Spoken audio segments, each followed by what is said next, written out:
Hi, I'm Mike Southard, president of the SRI Group, and I'd like to welcome you to the Pathways of Excellence podcast series. At SRI, for the past 40 years, we've helped hundreds of clients worldwide achieve and maintain excellence.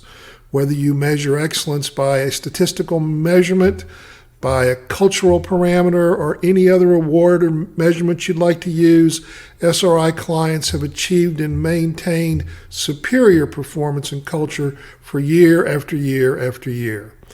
Through this time, we've been able to meet any number of phenomenal leaders and managers and supervisors and employees who have helped their companies through this transition achieve startling results. This series will be dedicated to those ideals and those concepts which have promoted and set the groundwork for excellence.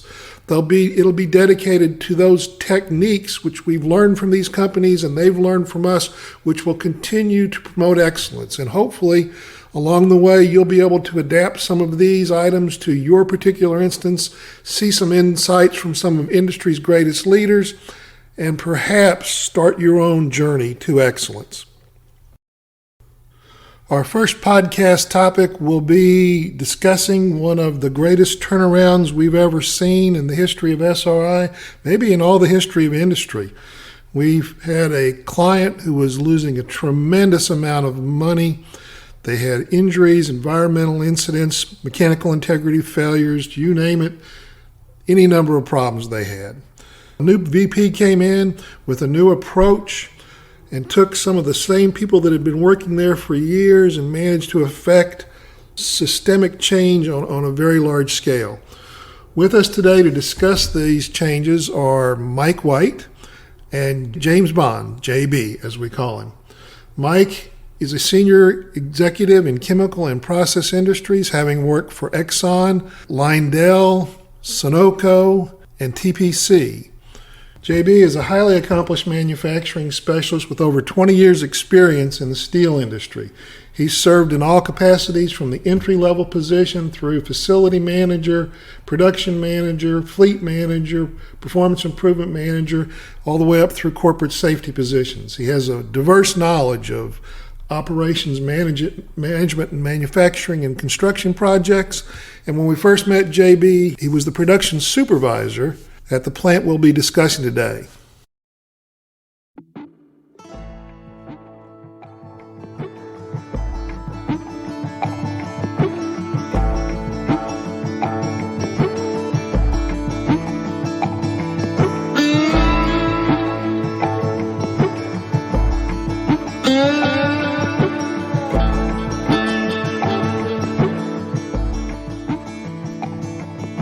JB, what you called from chaos to excellence, the Company X Plant 3 journey from having quite a lot of problems to moving into one of the best of class in its industry.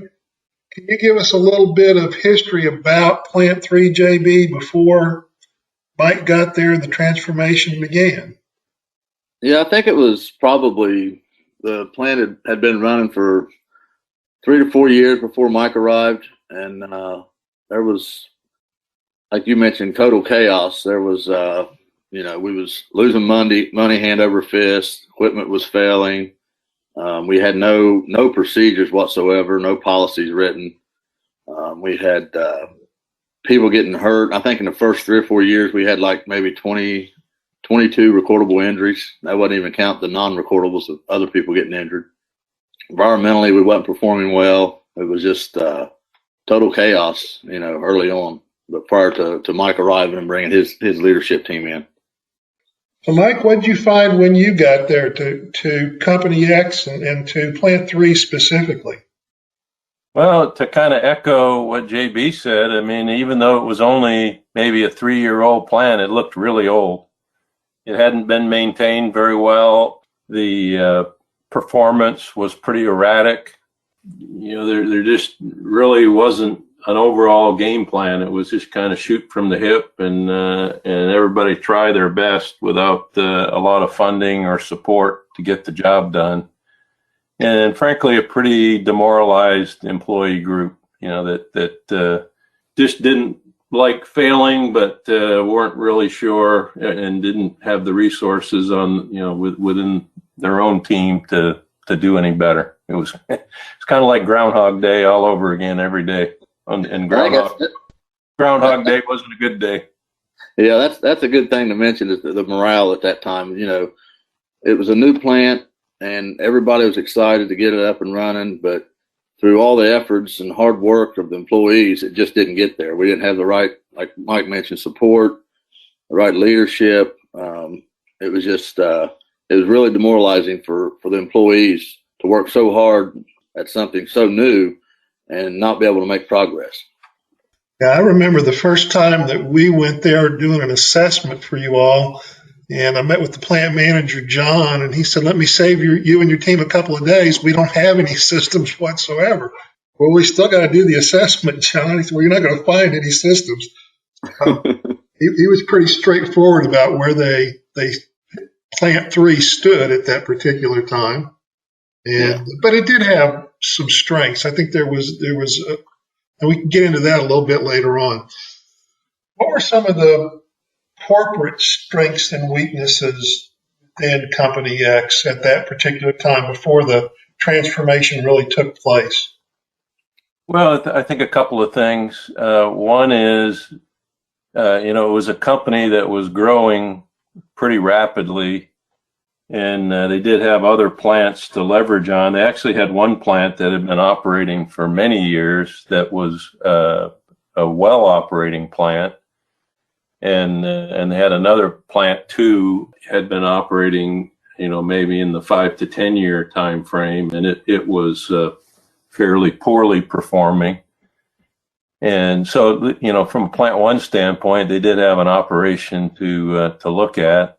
Also, there had been pretty significant leadership changes at the top, with a new overall company CEO and a new president had been brought in, who, was pretty, and he was the one that brought me in, and he was pretty determined to implement a much more reliable and and safety and environmentally sound operation.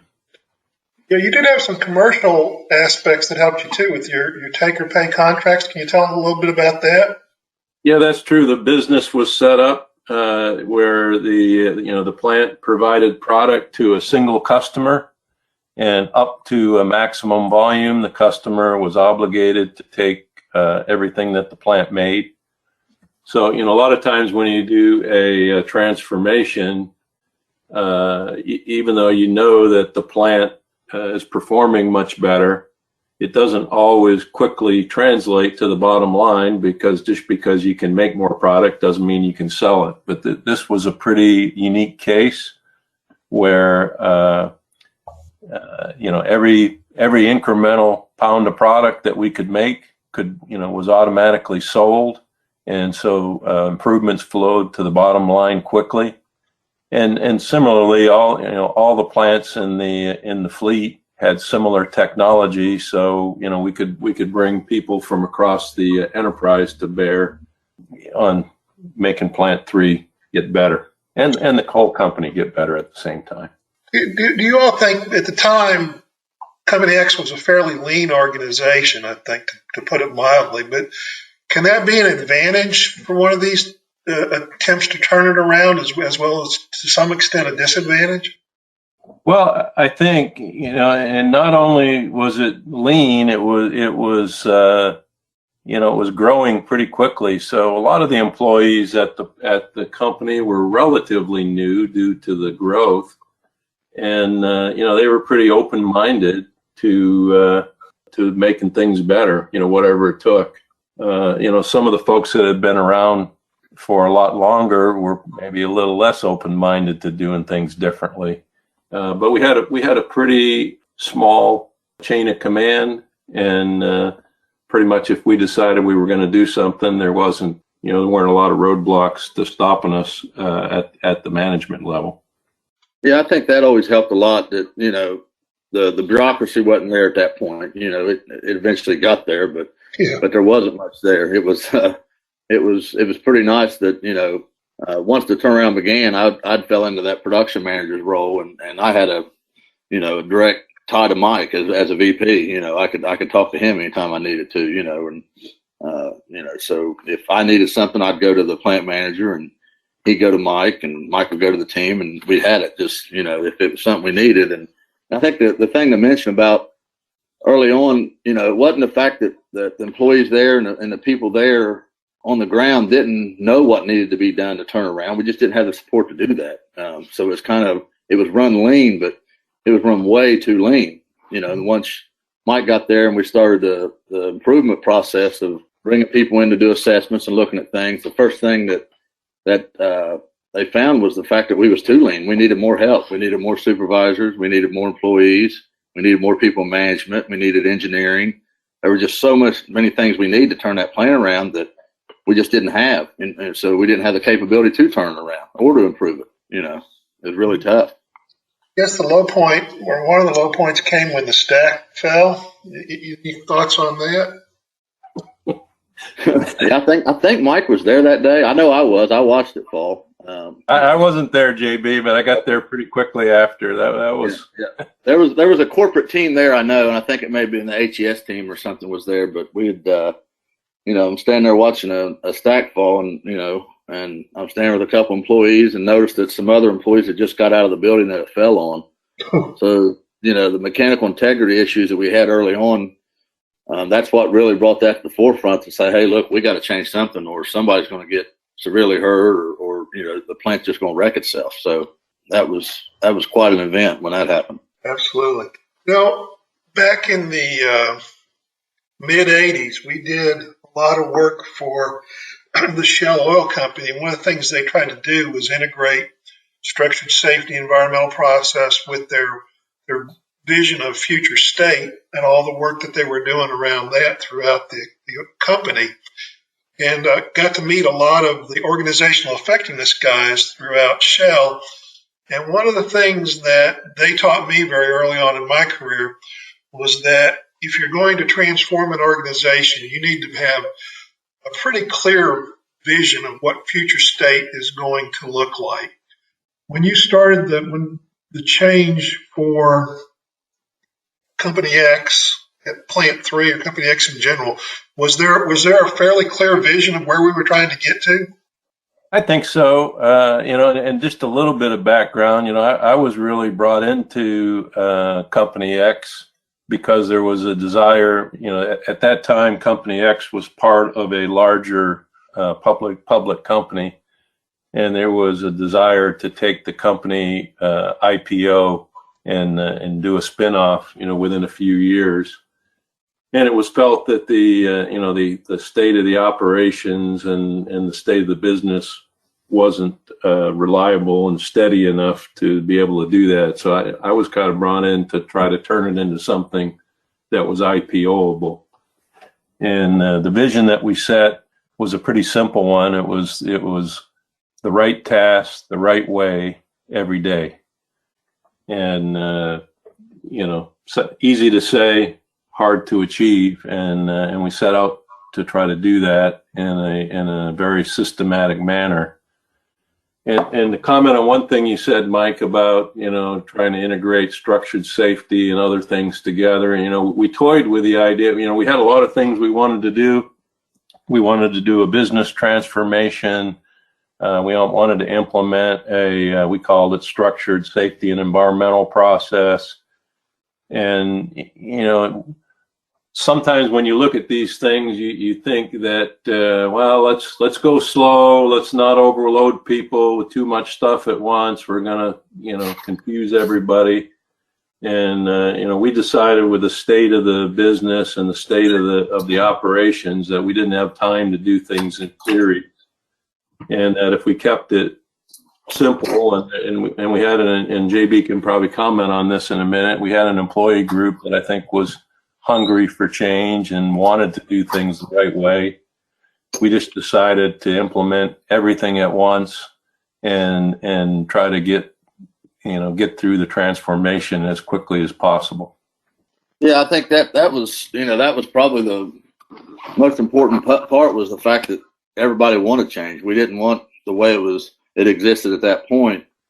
Like I said, a lot of people were working awfully hard and wasn't getting anywhere. So to see support come and see some structure come, it was just a breath of fresh air that, everybody just took a hold of and said, hey, let's jump on board and get this done,